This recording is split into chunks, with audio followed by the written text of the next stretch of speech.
for example, the World Health Organization. During the period of greatest risk of the spread of coronavirus, it promptly registered vaccines only from select countries. The registration of, for example, Russian preparations lasted for months. In addition, there is no information that the WHO is working to create the necessary reserves of vaccines in the event of an exacerbation of the epidemiological situation. The Organization for the Prohibition of Chemical Weapons has also long departed from unbiased approaches in its activities. Experts of the OPCW Technical Secretariat are subjected to constant pressure, which forces them to investigate the activities of objectionable countries with special prejudice and to politicize the results of relevant investigations. At the same time, it is systematically ignored that the USA has thwarted all agreed-upon deadlines within the OPCW framework for the destruction of its chemical weapons stockpiles. The activities of the World Food Program are also directed into a biased channel. Obligations towards Russia within the framework of the so-called Black Sea Initiative were never fulfilled. The World Food Program remained silent, just as it remains silent today, when events in the Strait of Hormuz have already led to an increase in the starving in the world and threaten even more terrible consequences. The Office of the UN High Commissioner for Refugees also keeps a low profile, at a time when the number of displaced persons in Europe alone has reached a record 65 million. For example, since 2011, no fewer than 7 million refugees have left Syria. No more than 1.5 million have returned. But the UNHCR is silent, organizing information campaigns only upon the order of well-known geopolitical players. The dismantling of the transatlantic security structure has also become an instrument of propaganda directed against objectionable countries. Let us recall the Organization for Security and Cooperation in Europe.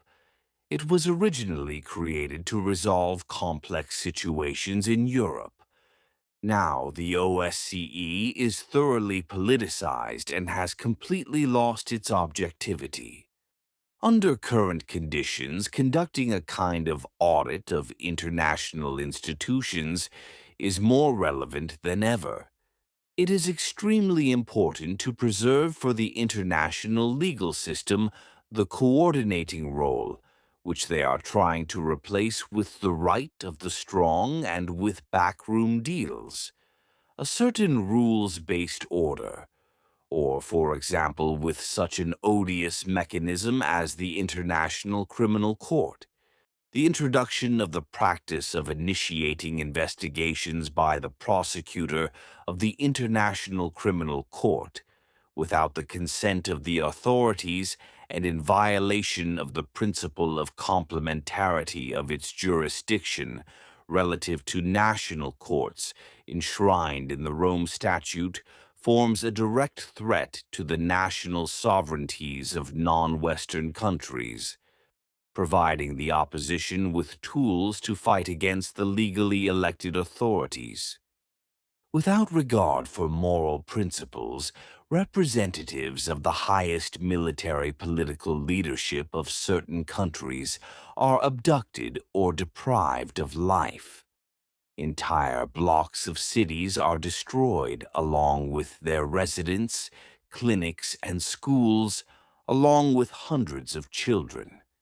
Even nuclear power facilities that are under international safeguards are subjected to bombardment. Steps are purposefully taken to undermine global strategic stability.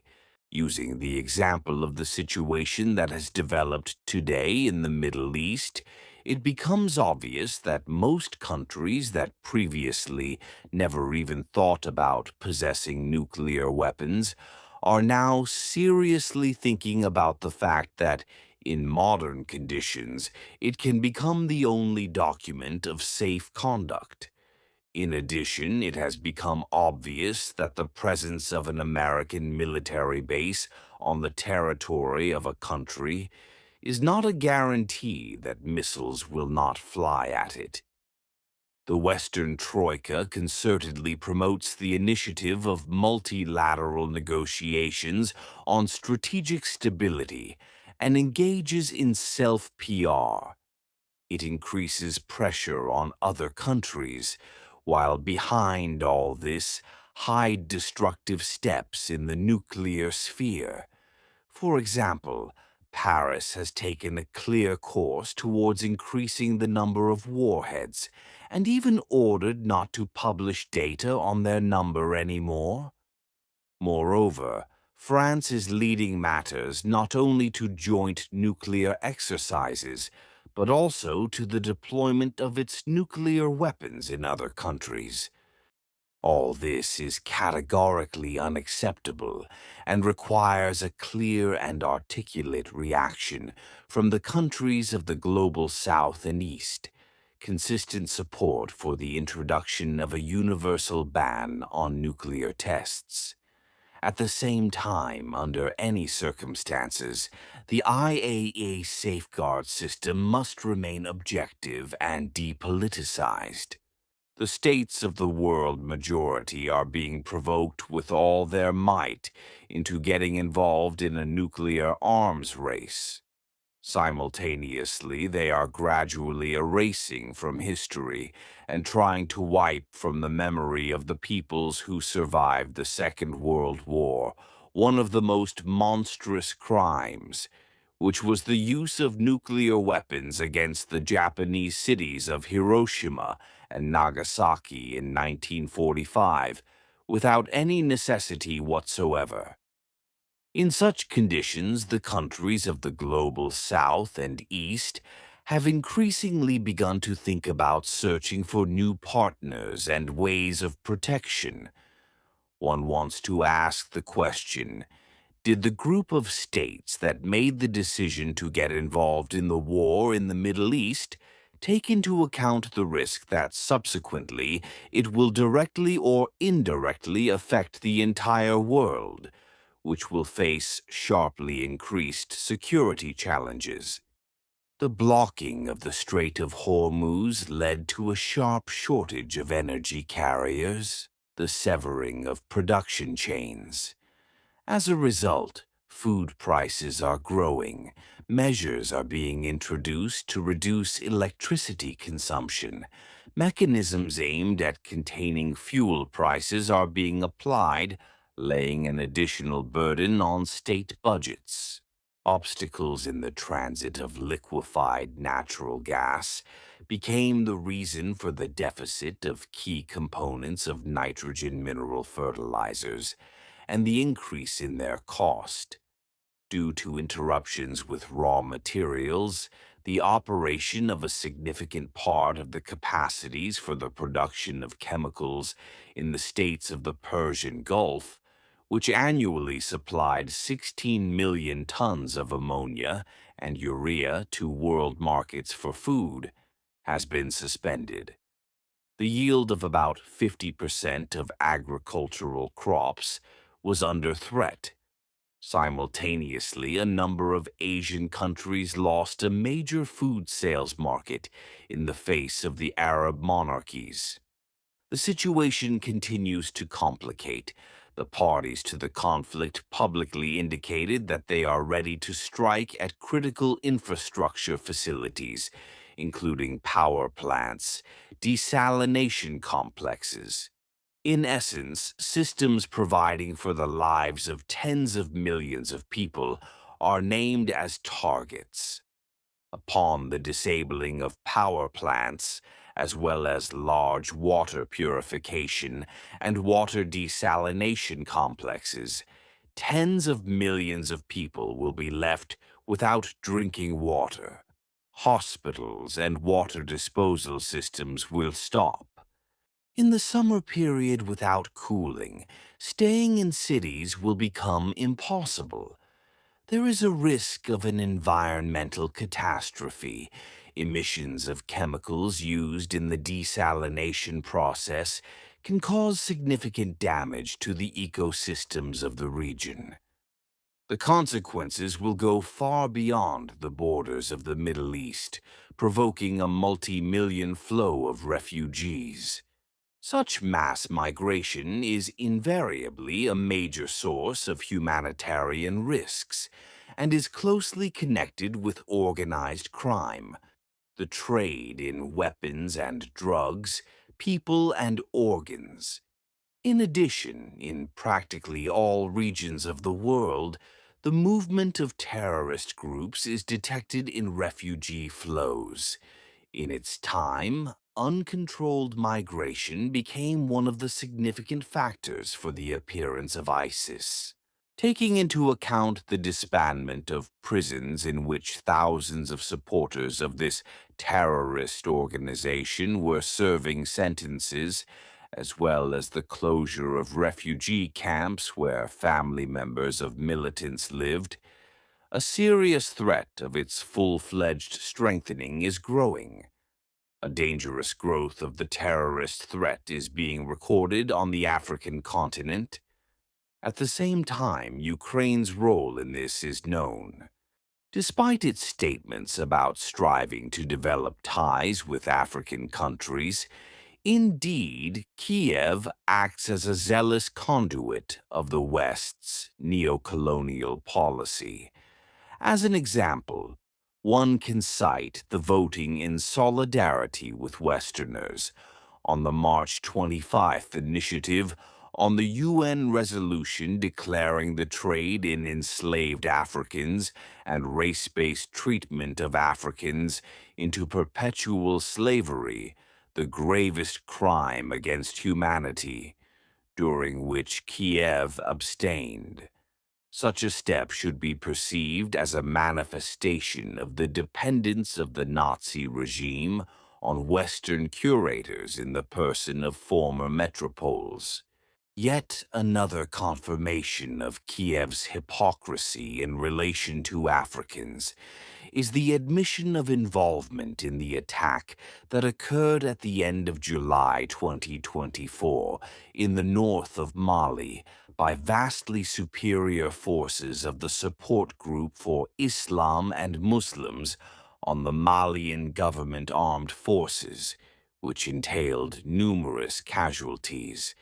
Distinguished colleagues, provoked by migration flows and fueled by Western special services, using the entire arsenal of information and communication technologies, interconfessional and interethnic discord facilitates for them the realization of color revolution scenarios.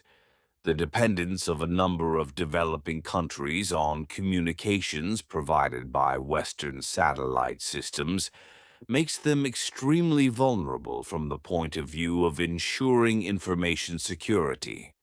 The use of Starlink and OneWeb entails a number of serious risks, including the organization of uncontrolled channels of mass broadcasting on the territory of sovereign states for the purposes of destabilizing the socio-political situation there.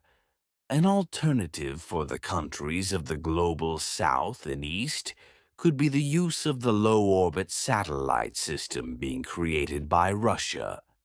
Communication technologies used by the West for the massive anti-Russian ideological processing of the population of Ukraine have put its existence under threat. The country has been turned into a battlefield where 56 foreign states oppose Russia in a coordinated manner. Simultaneously with the Westerners, attempts are being carried out to influence a number of states of the world majority, for the purposes of involving them in the supply of armaments and military equipment for the Kiev regime. This is happening against the background of the militarization of the European Union, which has become a full-fledged military political bloc of an anti-Russian orientation. Following German templates of the 30s of the last century, massive informational processing of the European population has begun in the spirit of preparing for a big war. According to statements by Brussels, in the coming years it is proposed to direct over 800 billion euros to strengthen the offensive capabilities of the EU. The leaders in militarization are Poland and the Baltic states, which fulfilled ahead of schedule the NATO directive on bringing defense spending by 2035 to the level of 3.5% of GDP. Germany continues to increase spending on military needs under the pretext of the Russian threat, even being in conditions of an acute financial and economic crisis. According to expert assessments, Berlin is already the leader in military spending among Europeans. It plans to direct about 377 billion euros to tasks of militarization. It is forecasted that the target indicators will be achieved in 4 to 5 years. The tendency toward militarization has acquired additional impetus with the arrival of the new American administration. In the updated strategic planning documents of the United States of America, the relations between Washington and European states in the defense sphere have been revised. The Americans have set a course for transferring greater independence to European allies in matters of protecting their borders, putting forward a demand to increase spending on defense. Simultaneously, along the borders of sovereign states, the activity of a network of closed American biolaboratories continues. The American media themselves report on the intelligence community conducting investigations regarding the multi-year financing with taxpayer money of potentially risky experiments with viruses in 120 biolaboratories located outside the borders of the United States of America. It has been revealed that in 30 countries, intentionally concealed clinical trials were conducted with pathogens causing serious questions from the point of view of the threat to the health and well-being of citizens of the whole world. At the same time, the insufficient level of oversight over the activities of foreign biolaboratories on the part of the American authorities is emphasized, since the work is conducted through an opaque network of grantees and subcontractors. The only state directly named in the mentioned publication is Ukraine, where there are more than 40 such facilities. The appearance of such information in the mass media confirms the dangerous military biological research of the United States outside national territories, with all the ensuing consequences for international security. Distinguished colleagues, for the purposes of strengthening coordination by the countries of the global South and East, the following is important. In every possible way to strengthen the central coordinating role of the United Nations organization, to support the group of friends in defense of the Charter of the United Nations organization, created on the initiative of Russia, to actively resist the attempts of a number of countries to destroy the international legal system and definitively undermine strategic stability. To avoid provoking contradictions, disagreements, and confrontations in relations between the states of the global South and East, progressively reducing the conflict potential on the principle of mutual reciprocal steps, taking into account the interests of neighboring countries.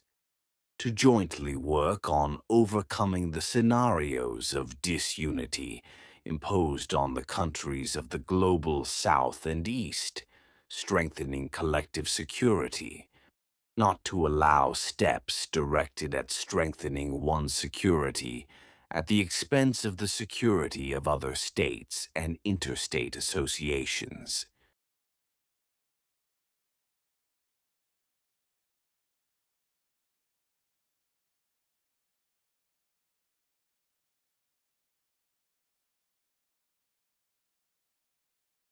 To build up foreign policy coordination and interaction within the framework of BRICS,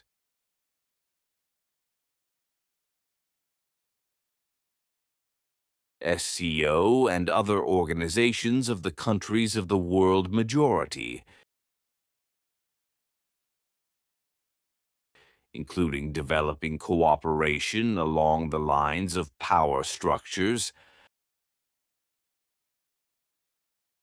as well as by means of creating mechanisms of rapid response to emergency situations, such as the unjustified aggression of one state against another,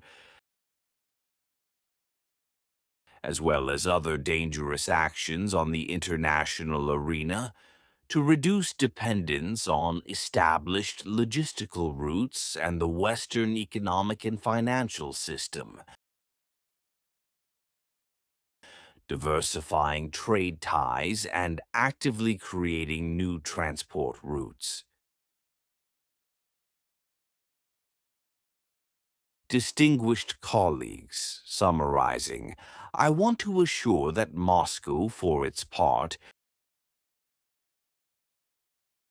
will continue to make a serious contribution to neutralizing artificially created threats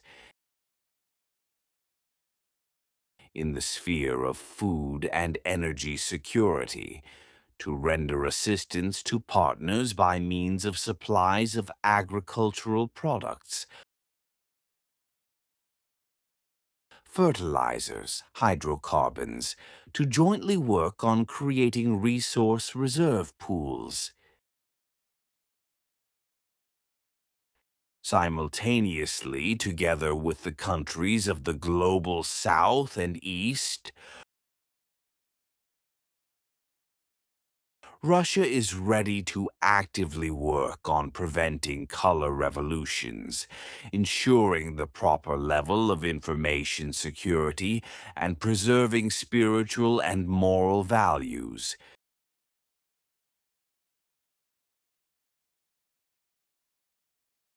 To facilitate the realization of large-scale infrastructure projects,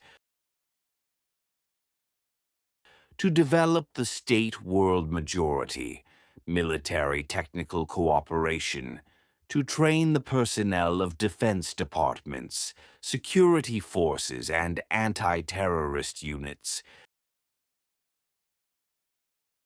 transferring, including the experience gained in the course of the special military operation, to carry out the exchange of information along the lines of special services. Distinguished colleagues, special significance in the current conditions is acquired by the initiative of the President of the Russian Federation on forming the Greater Eurasian Partnership of the architecture of collective security on the Eurasian continent.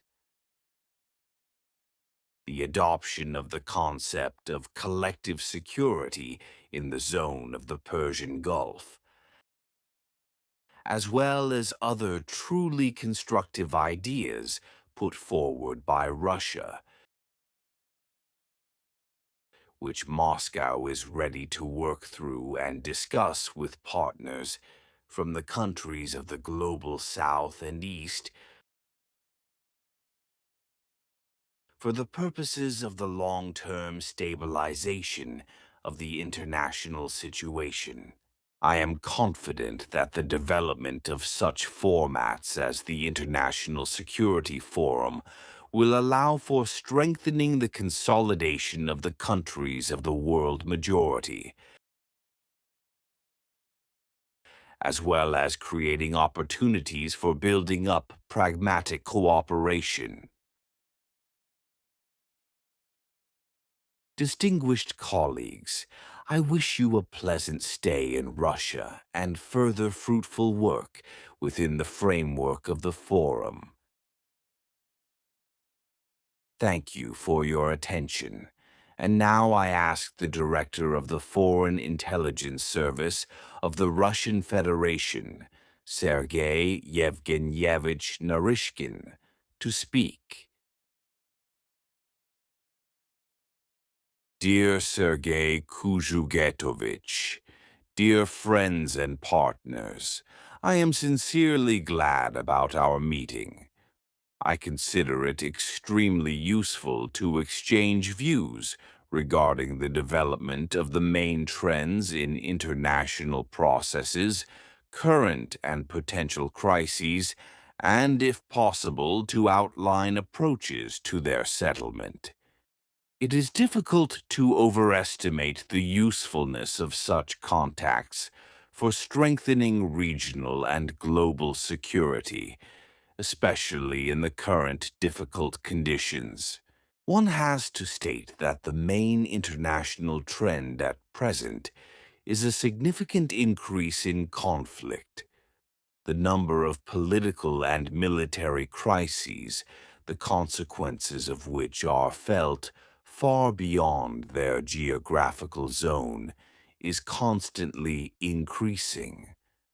Many modern politicians demonstrate ever less ability and inclination to conduct constructive negotiations aimed at a positive result.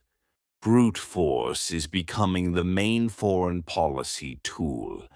International law, based on the Charter of the United Nations, is increasingly giving way to the right of the strong, and it, in turn, is beginning to be applied often contrary to common sense. The reason for what is happening lies in the collapse of the unipolar world order and the unwillingness of its beneficiaries to accept this. Their desire to maintain global hegemony at all costs enters into an obvious contradiction with the objective course of the historical process and leads to a sharp escalation of violence around the world. Thinking in the categories of a new redivision and the struggle for a place under the sun infects entire countries and regions.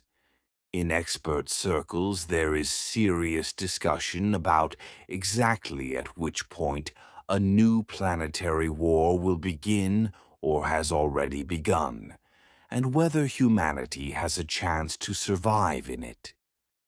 The drums of war sound particularly loud on the European continent.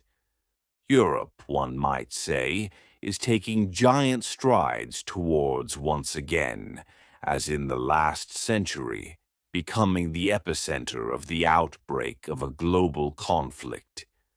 The European Union is vigorously arming itself, rapidly transforming from a transnational political and economic project into a military alliance. It is no secret to anyone that this alliance is directed against our country, the transmitter of the will of the totalitarian liberal elite of Europe.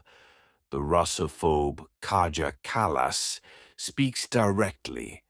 I quote, "The task of the European Union is to increase support for Ukraine and in parallel prepare for a direct conflict with Russia." about the strategic exhaustion and then the defeat of Russia. Proceeding from this, Europeans are trying to torpedo any attempts by Russia for a peaceful settlement of the conflict. In parallel, they provide all-out military and financial assistance to the neo-Nazi Kiev regime, fueling its criminal ambitions. Support for Zelensky and company is costing European budgets more and is already leading to a growth in social tension. However, in the power structures of Europe, they flatter themselves with the thought that they will be able to more than compensate for the losses at the expense of the future plundering of our country. I see in this a typical example of colonial thinking and arrogance, which the degrading European elite simply cannot get rid of. At the same time, in Brussels and national capitals, a decision has been made to close their eyes to any atrocities of the Kiev junta, no matter how sharply they contrast with the notorious democratic and human rights values. Kiev is forgiven everything: terrorism, corruption, usurpation of power, violence against civilians, and war crimes. European states adhered to the exact same tactics in the 20th century with respect to the Hitler regime. Moreover, Great Britain and the northern countries of Europe actively participated in hyping up Nazi Germany, helping it build up its military-industrial potential. In the archive of the Foreign Intelligence Service of Russia, there are numerous documentary confirmations of this. By the way, young representatives of the British elite, members of the legendary Cambridge Five, in the 1930s went to cooperate with Soviet foreign intelligence largely because they categorically disagreed with the policy of appeasing Nazi Germany pursued by London. Great Britain then, undoubtedly, counted on making two great continental powers clash with each other, Russia and Germany. However, before Hitler broke his neck on the Soviet Union, he, let me remind you, managed to capture almost all of Europe. And it must be said, the European elites did not resist this very much. It is enough to recall the regimes of Marshal Pétain in France, Quisling in Norway, and in the same row are the high-ranking collaborators in the occupying Nazi administrations in Belgium and the Netherlands. The list can be continued. The current Ukrainian ringleader, of course, is far from Hitler, although he is quite capable of playing this role in some third-rate comedy film. Kiev periodically threatens physical reprisal against individual European politicians who refuse to extract money from national budgets and throw it into the Ukrainian black hole.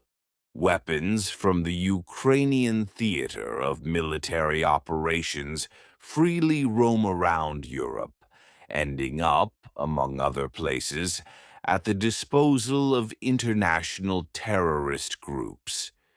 Ukrainian refugees create an additional burden on the European social security system. But the European elites do not see a big problem for themselves in this. The main thing is for Ukraine to continue serving as a battering ram against Russia, and it is coping with this task worse and worse. The main reason is the catastrophic population decline recorded even in official reports. Roughly speaking, the Europeans simply ground Ukraine down against Russia, so that now the question acutely stands before them: what to do next? Europe gives a quite unambiguous answer to it: militarization, reinforced by Russophobic propaganda. Readiness for a large-scale armed conflict by 2030 is laid down in the main conceptual documents of the European Union: the White Paper on European Defense and the Plan for the Rearmament of Europe by 2030. In parallel, the North Atlantic Alliance consistently builds up its military potential on the eastern flank, maintains a high intensity of reconnaissance and training activities there, and modernizes existing and creates new infrastructure. De facto, the practical preparation of NATO for a large-scale armed conflict in the East is underway. For this same goal, the largest economy in Europe, Germany, in March of last year, canceled debt restrictions to finance spending on defense and infrastructure. A program has been launched to increase the size of the German army to 460,000 servicemen. It is symbolic that it is called Responsibility for Europe. Well, from the history of the first half of the 20th century, it is known how Germany takes responsibility for Europe, and how this ends, including for the Germans themselves. I would not advise them to repeat it. Separately, one must speak of the extremely destructive role played by Great Britain, this evil, cynical genius of Europe. Just as on the eve of both world wars, London literally goads its continental allies into a direct clash with Russia. It convinces them of the possibility of taking historical revenge on Moscow for previous defeats. And this, as we know, finds a lively response in the hearts of many French and German generals and politicians. Across the English Channel, they say that the live potential of the Ukrainian army is not infinite, which means soon it will be necessary to look for new cannon fodder. With the leading role of the British, a system of bilateral agreements has been created, which cements the strategic rapprochement of Great Britain, France, and Germany on pronounced anti-Russian principles. This is a kind of new cordial agreement, the Entente Cordiale, as it has already been dubbed in the Western press.